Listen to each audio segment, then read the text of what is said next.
یہ ابلیس کی مجلس شورا کے آخری کچھ شعر ہیں جو کہ ابلیس کہہ رہا ہے شیطانوں سے۔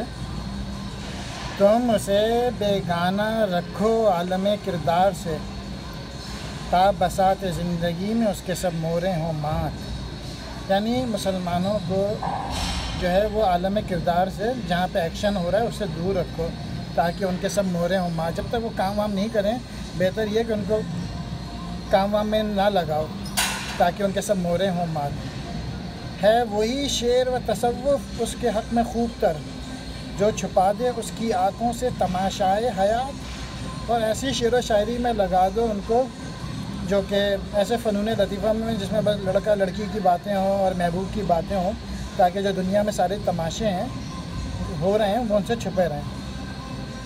مست رکھو ذکر فکر صبحگاہی میں اسے، پختہ تر کر دو مزاج خانقاہی میں اسے۔ بس ان کو مست رکھو ادھر ادھر کی باتوں میں، اور ان کو بس خانقاہ میں بٹھا کے رکھو کہ بس لمبے لمبے جو ہے نا وہ بس وہ بیٹھے رہیں دیر دیر تک کسی جگہ کے اوپر ادھر ادھر کی باتیں کرتے رہیں۔ شکریہ۔